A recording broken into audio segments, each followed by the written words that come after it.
These 4 stages will make you think in English. This is Thinking in English 2.0, something that is going to take your speaking skills to the next level. Hello everybody, how are you all? Hope you're doing great. So welcome back to another session of learning English and improving your English speaking skills with me. Today, I am going to tell you something that is going to transform your speaking. Something that everybody wants to achieve, that is to think in English.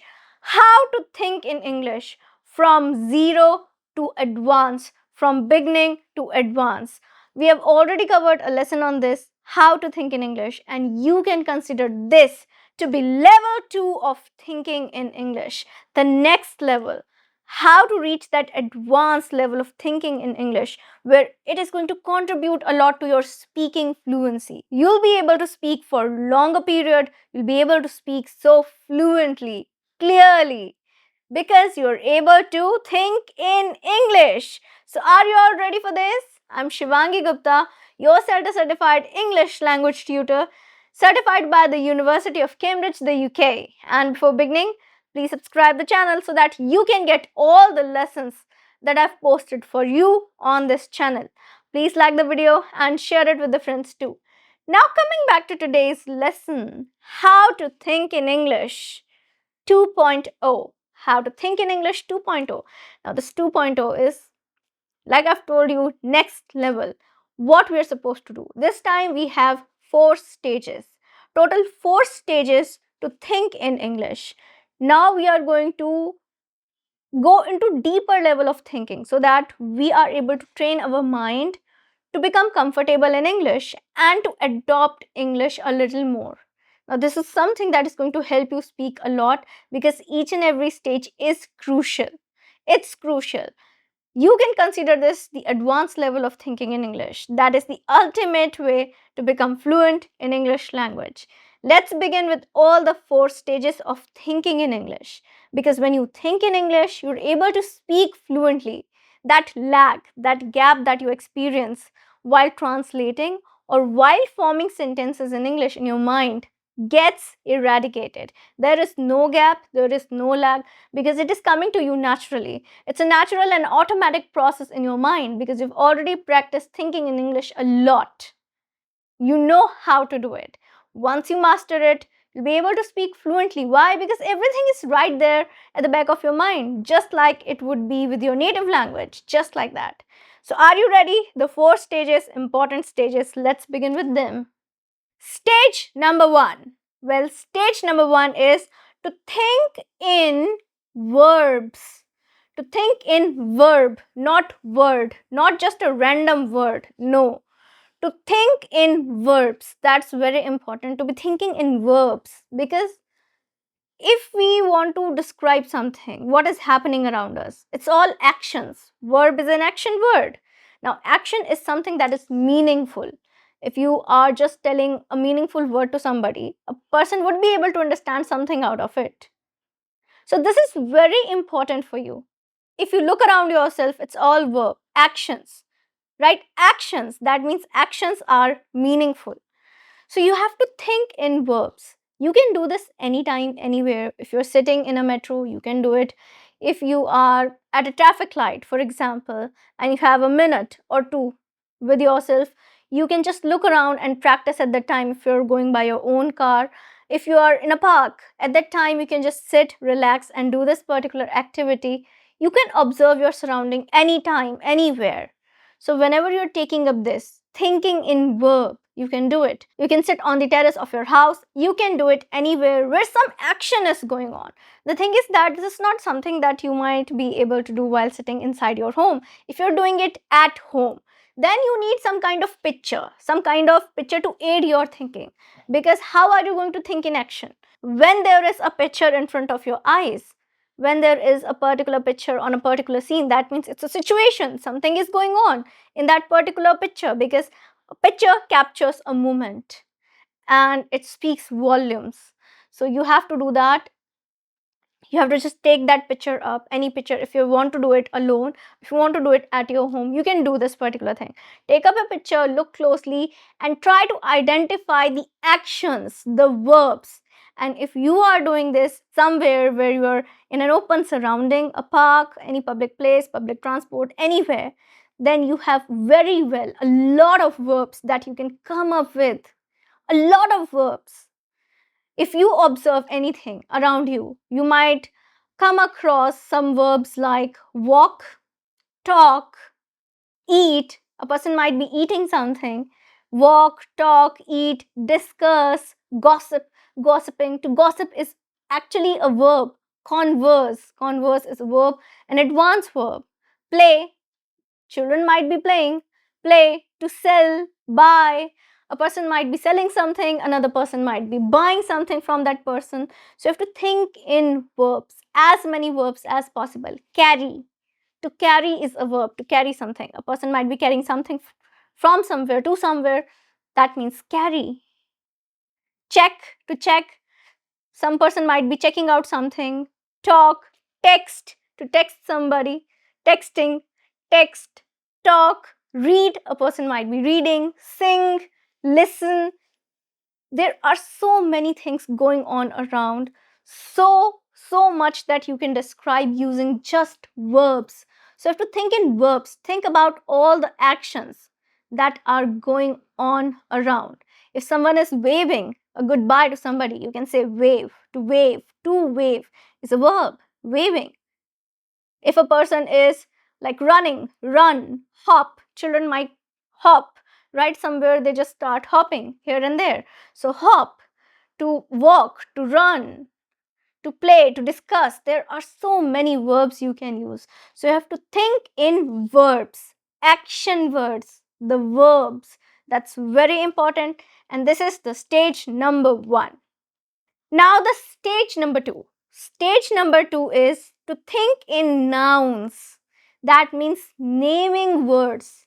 Words that name something. You have to think in noun. Because if you look at it when you're forming any sentence, you are actually talking about something in that particular sentence. You always have a subject. That means a noun, a naming word. So nouns are very important. And if you can just point out nouns all around you in English, that means your half of the work is already done because you've already thought in verbs, the action which is going on around. That means the next step which we are going to come, stage number 3 and 4 are going to be really easy for you. Really easy. Now, in stage number 2, you have to think in nouns. Look closely around yourself. What all nouns can you actually point out? For example, right now in my surrounding, the nouns that I can say is journal, table, laptop, or I can say MacBook. Laptop is going to be a common noun. MacBook is going to be its proper noun. There's this particular laptop is MacBook, right? So MacBook. Okay, I can say camera. I can say microphone. I'm having a microphone here. Microphone. Ring. Books. Bookshelf. Flowers. Flower pot. As many nouns as you can. You have to name all the objects. All the objects. Lights. So there are lights behind me. Lights. So I can name as many objects as I want. Chair. I'm sitting on a chair. So chair. So as many objects as you can name, you have to name them. Wristwatch. So as soon as I'm coming up with a new noun, because now the process has begun in my mind, I'm just adding it. I keep on adding things to the particular list, and that is how you are going to do it too. Add things to that list. Think in noun. Think about everything that is there around you. Okay, so you can say a girl, a boy, two girls. You can say children. Think about that too. Think about it. That's okay. That's very common, right? But think about them. When you include them in the picture, only then you'll be able to form sentences on it. So you have to include everything in the picture that is around you. Everything. Now this is something that you can also do at home. Naming noun around yourself. Like right now, I just named so many nouns around myself, and you do not need even a picture for this. So this is something that you can anytime, anywhere, even at your home, at a public place, in your office, in your college, you can sit and practice this for 5 minutes straight, thinking about it. Think in your mind. Think about it in your mind. And if you're sitting alone, there's nobody around you, you can speak them out loud too. That will help you solidify the thoughts that you're having. So it's going to help you a lot. Think in nouns because there are so many objects around you and everything has a name to it. Now, stage number 3. Stage number 3 is to think in sentences. Think in sentences. You have to think in sentences. You can think about what sentences you would form with everything that is going on around you, the nouns, the verbs. Now is the time to connect them. And you can form individual sentences. You don't have to form paragraph after paragraphs. No. Individual sentences, short sentences, a bit longer sentences too. So you have to form individual sentences. For example, what I can say is, there's a pink journal kept beside a pen, right? The book is kept on top of a table. The table is white in color. There is a laptop on the table. So I'm forming small sentences. I'm not forming any kind of complex sentence here, as you can see. No complex sentences, nothing. Short sentences, that is like whatever is there around you, you have to form short sentences. You've named the verb, the nouns, now form sentences using them. For example, there is a bookshelf behind me. There are so many books in the bookshelf. There is a beautiful flower pot kept behind me. So the kind of nouns that I've used, I am using them in all the sentences, almost all the sentences, right? This is how you're going to form the sentences. Short, nothing more, nothing big, nothing complex, no. Short sentences so that you can use everything. You can, now weave your thoughts together. First, you have taken up the verbs, you have taken up the nouns.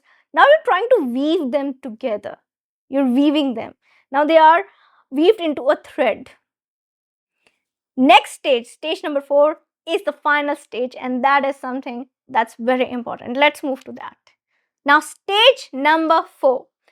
Stage number 4 is to think in paragraphs, or maybe to describe everything in a single attempt. To think in paragraph is to describe everything around you in a single attempt. No short sentences, no individual sentences. You have to form kind of a paragraph, okay? You are not talking about individual thing and forming different sentences. You are taking everything up all together as if you are describing your surrounding, as if you are telling a story. If you're looking at a picture, you can tell that. You can tell a story. You have to do that. Now what you have done is you have taken up nouns, verbs, weaved them into sentences. Your sentences are your threads, and now is the time to form that complete net through those threads. Now these threads are going to be weaved into a complete net. Complete net, you can say net, you can say cloth. Basically, we are going to complete the picture of this thinking process.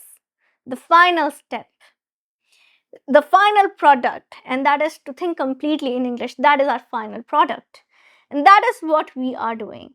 So to think in paragraph, that is very important, extremely important. But because you have done everything that I've already told you, the 3 steps, you will find it possible to think in paragraph. It'll be easier for you if you're following all the 3 steps. It will be easy for you to think in paragraph too, because now you've trained your brain. Your brain has consumed a lot of information. Your brain has a lot of stuff with it. If you would have not followed that first stage, second stage, third stage, and directly you are to describe your surrounding in one go in English, that would be a bit difficult because you might run out of sentences, run out of thoughts, of words, what to say now, what to describe. But because you have analyzed everything, your brain has a lot of English stuff, a lot of stuff to describe in English right now related to your surrounding. This means it increases your English speaking capacity. You'll be able to speak more about your surroundings. You'll be able to speak for longer time. You'll be able to speak fluently too. So let's do a demo, okay? Let's do a demo on this too. So if you have to form a paragraph, what I can say is that there is a book kept beside a pen and they are lying on top of a table. I'm working on a MacBook and I'm doing my work quite seriously. There is a camera in front of me which is helping me shoot this particular video, and I'm sitting in front of a bookshelf. There are so many books in the bookshelf, out of which most of them are my favorite novels, my favorite books. I love to read them a lot. There are so many lights surrounding me, which helps create a perfect working environment for me.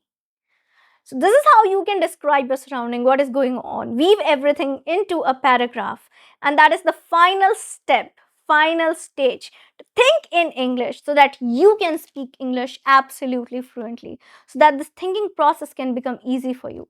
You need to practice it. This will not come to you suddenly or just like that. You practice it and you will see improvement.